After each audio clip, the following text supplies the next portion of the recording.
much Dr. Helen Pringle for offering more riveting insights in a short talk. I think I've heard before you packed an awful lot of interesting information in a very short talk. I feel yes, I won't say any more about your talk. I'll allow that to be summarised during the vote of thanks. Now, our third speaker is Mr. Andrew Patterson. Andrew Patterson is a former police detective specialising in child protection and the adult industry. Andrew holds a master's degree in ethics and legal studies and is a former chief investigator at the New South Wales Independent Commission Against Corruption.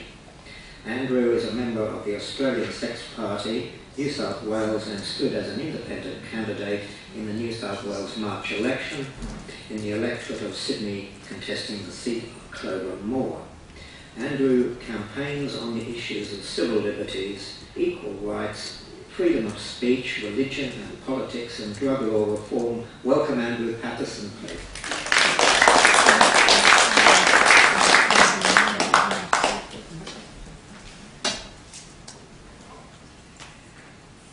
Good evening. Thank you for the invitation. I'm going to start with a quote from one of my favourite authors. If you want a picture of the future, imagine a boot stamping the human face forever. For those who are similar fans, you'll recognise that as George Orwell. And in my view, the internet has really emerged as a key challenger to this bleak or living vision. The internet and the associated digital technologies are effectively all one. For the purposes of my discussion, I refer to the internet. I cover all those associated technologies. The boundaries are quite now blurred and quite meaningless. Matthew talked about being a digital immigrant. I think we're probably around the same age group, but I guess with that particular antique, it makes me a digital Neanderthal. But, so I'm one step behind you, Matthew. I think some recent evidence of the liberating power of the internet, certainly the Arab Spring across the Middle East and North African countries, where youth predominantly use internet technologies to mobilise and to rise up. And of course, the WikiLeaks phenomenon in the last 12 months or so. So to me, the challenges for youth in relation to the internet come down to two things. First is content, and the second is censorship. The concept of the web, or the internet as we know it, started in the 60s, but the public face of what we now either love or hate or feel indifferent about, depending on our point of view, came into existence in the 1990s. So in less than 20 years, the field of human communication and information exchange has been completely revolutionised. Worldwide users of the internet now number at least 2.1 billion, around 30% of the world population. Every 8 minutes, more than 2 million words are written in blogs, and in that time, more photos are viewed online than exist in the entire Time Life archive collection. Facebook has over 500 million registered users worldwide, and Wikipedia has over 400 million viewers globally. And this really points to the democratisation of knowledge, and this is one of the great opportunities of the internet. The spread of knowledge amongst the common people is the liberating force. It has been over the centuries, and even more so now. So that knowledge is not just restricted to privileged elites, particularly clergy and academics. It's only a few centuries ago where the clergy had us all believing that the earth was flat. I can't see that happening now. The other key feature of the internet, of course, is ownership. Whilst traditional media is subject to ownership and therefore points of view, the internet is not owned by anybody. Individual sites may be, but the fact is that the net is completely unowned and is therefore completely revolutionary compared to other communication. It is interesting with all the fear and panic about the internet to look at history and reflect that every new communication form is brought with some sort of moral panic. In 1440, when Gutenberg invented the printing press, arguably, at least until recently, the major advancement in terms of communication, that permanently altered the structure of society. It spread scientific ideas, political ideas, and certainly democracy. But people then claimed it was a tool of the devil because it could be used to disseminate lies. Well, any form of communication can be used to disseminate lies. Human beings have told lies since time immemorial, and the medium was not to change that. In 1876, the telephone was invented, and people then claimed that caused damage breakdowns because we wouldn't talk to each other in person anymore. In the 1920s, television became commercially available, and there were claims then of social breakdown and drops in literacy because of television.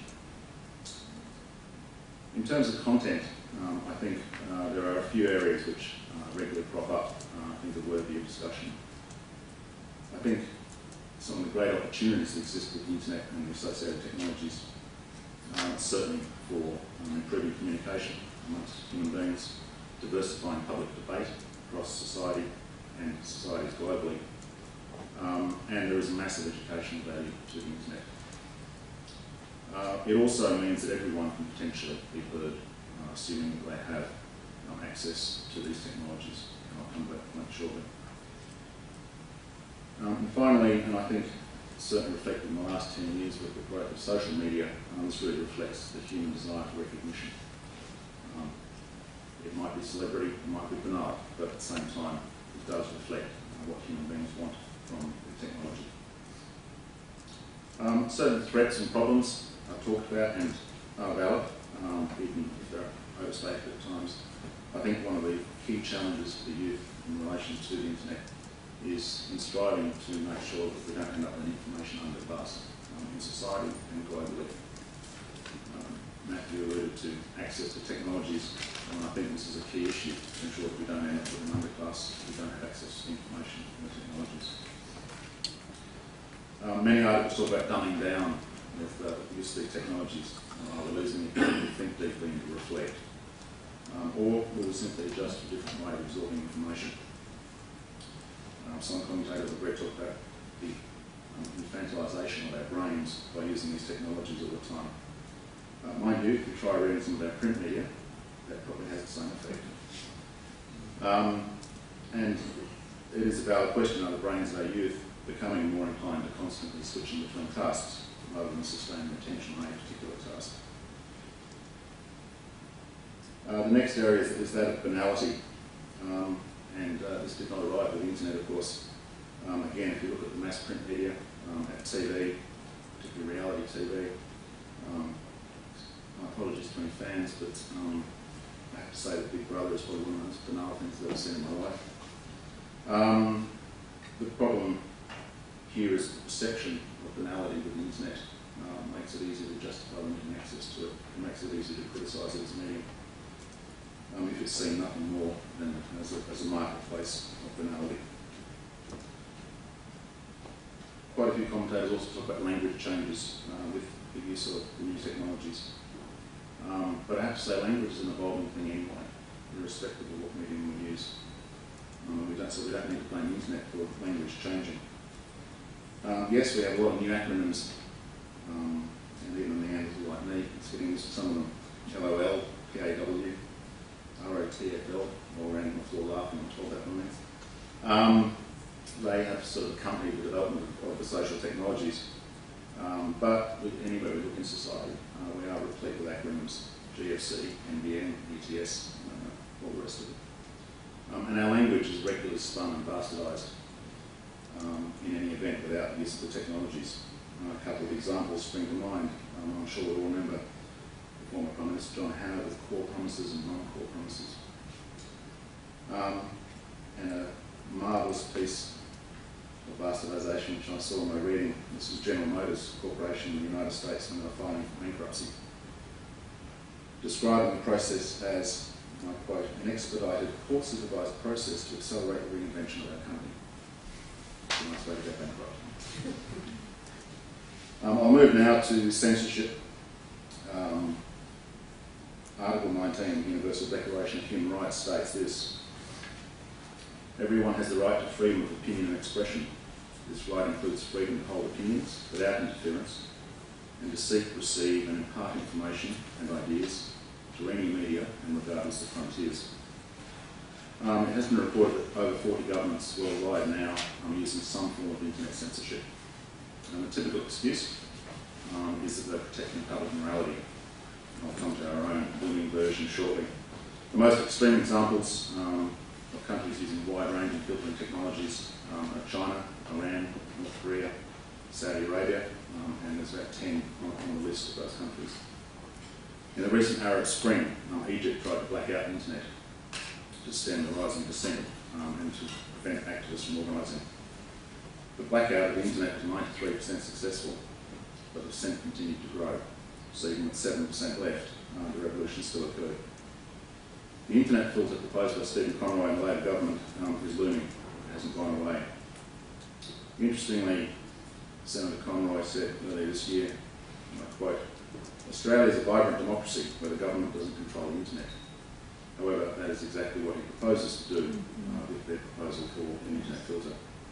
And make no mistake, this is an assault on our liberty, the likes of which we haven't seen before. It is the end of an insidious and evil wedge. I don't think it should be a matter of any pride that that puts us into the same league as countries like China, Iran and North Korea.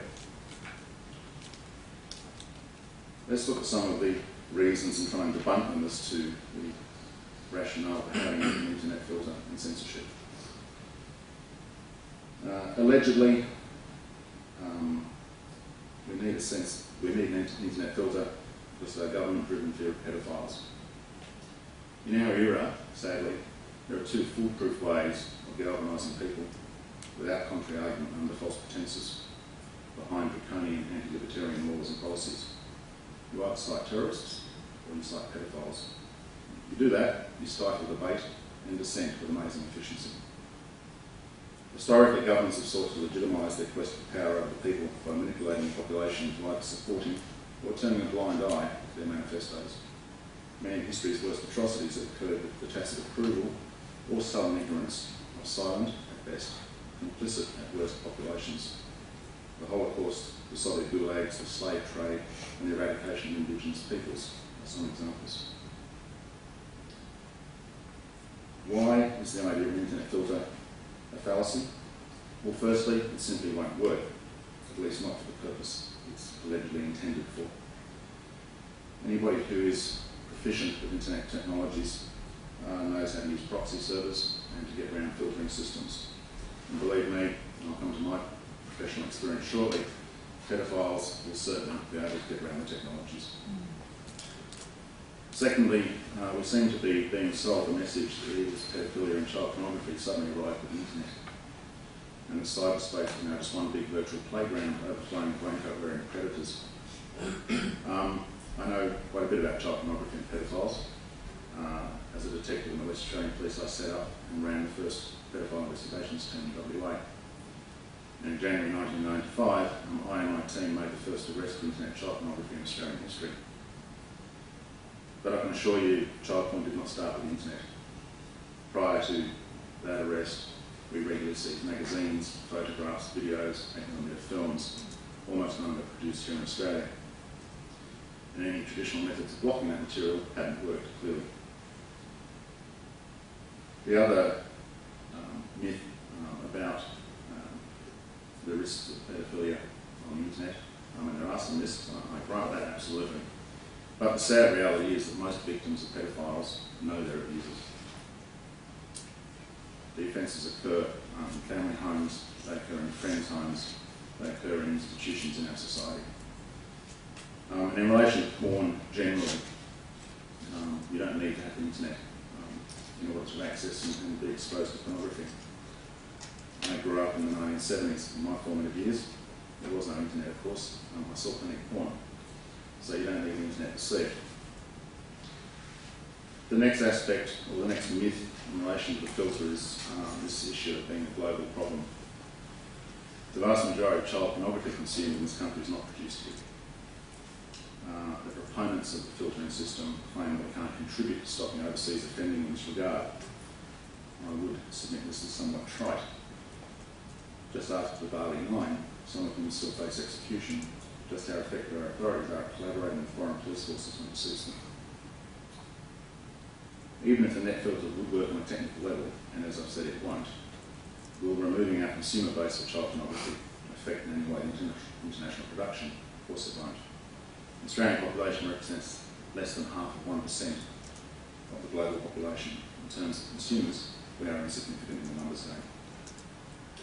In any event, placing half-baked limitations on the supply of pornography over the internet will simply push both the producers and consumers to the two ends of the market and devote more traditional means of supply and more likely other forms of electronic exchange. Which brings me to what I call the hidden agenda behind the proposal to censor the internet in this country.